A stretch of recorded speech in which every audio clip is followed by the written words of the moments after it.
Bonjour et bienvenue à tous. OWASP signifie Open Web Application Security Project.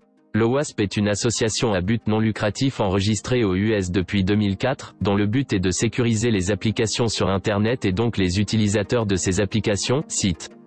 Après plus de 10 années d'activité, le top 10 OWASP des menaces les plus observées sur Internet est devenu la référence.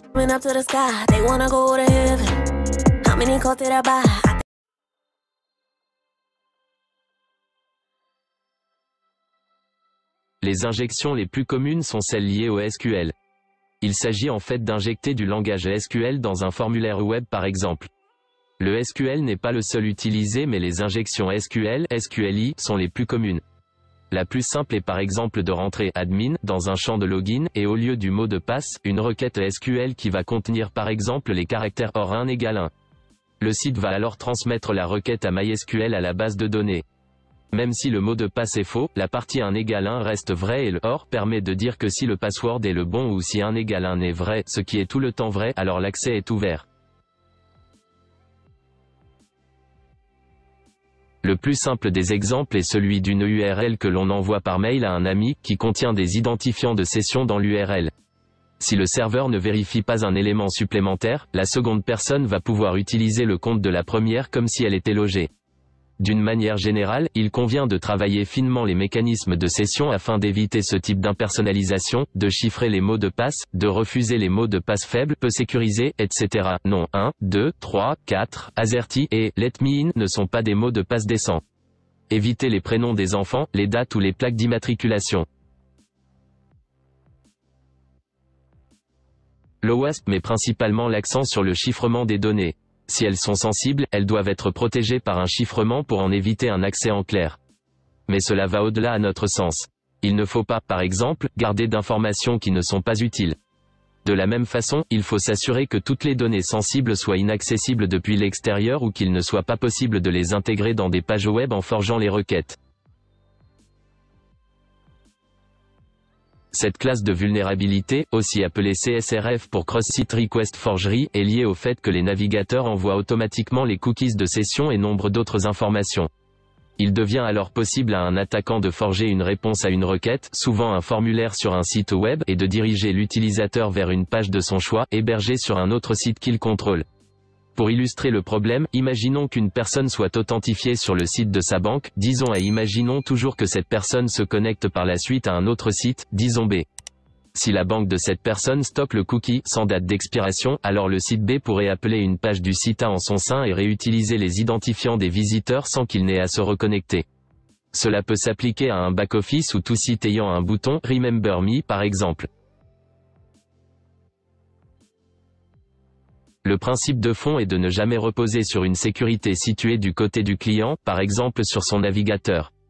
Le navigateur doit être considéré comme hostile et comme reportant des informations fausses, au cas où un attaquant déciderait de le faire ou aurait pris le contrôle de celui d'une victime. Si un utilisateur peut passer de l'étape réservation d'un vol à celle du choix de sa place dans l'avion sans passer par la case paiement, il y a une vulnérabilité. De la même façon, s'il est possible d'appeler des pages ou des fonctionnalités sans passer par certaines étapes de vérification ou que ces pages ne devraient jamais être appelées par des visiteurs, il y a un manque de contrôle d'accès au niveau fonctionnel. La sécurité et ces mécanismes doivent être gérés dans un environnement contrôlé, celui du serveur. Cette catégorie est très vaste car elle recouvre des sujets d'horizon très différents. Les services de la plateforme sont-ils à jour, bien protégés, par des mots de passe suffisamment solides? Les configurations sont-elles ajustées pour éviter qu'une information importante ne soit divulguée ou accessible par erreur? Le filtrage des ressources est-il bien effectué? Les services inutiles ont-ils été coupés, etc. C'est un ensemble qui nécessite un travail à plusieurs mains, celle des administrateurs et celle des développeurs. Souvent aussi appelés XSS, ce sont parmi les attaques les plus faciles à mettre en place. Le concept est redoutablement simple, faire avaler du JavaScript à un site là où il ne devrait pas le faire. On dit que la XSS est persistante, stockée, si l'on arrive à la mettre en place, qu'elle soit durable dans le temps et qu'elle reste sur la page infectée. Typiquement, un forum qui gérerait mal cela pourrait laisser un utilisateur publier du JavaScript sur une page, qui serait ensuite lu, chargé par tous les navigateurs des utilisateurs lisant cette page. Le fait que le site ne contrôle pas ce que l'utilisateur envoie permet à une personne mal intentionnée de lui envoyer du code et de le faire interpréter.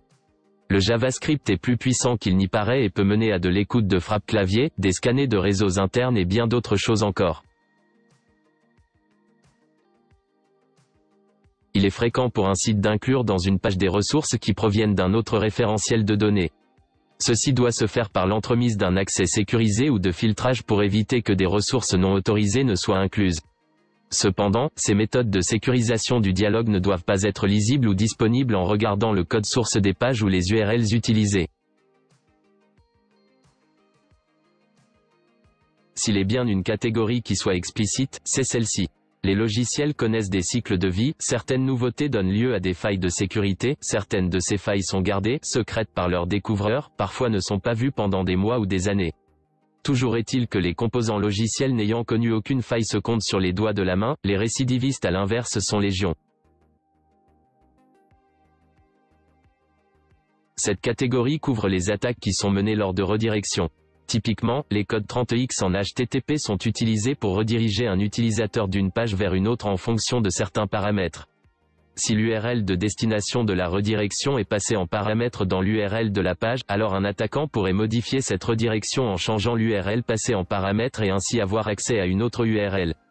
Par exemple, tiré de la description OWASP, si l'URL est http://www.example.com/redirect.jsp. URL égale evil.com, l'attaquant pourra rediriger vers evil.com, et si l'URL est http://www.example.com/boring.jsp. FWD égale admin.jsp, alors il pourrait s'auto-rediriger vers admin.jsp, page à laquelle il ne devrait pas avoir accès.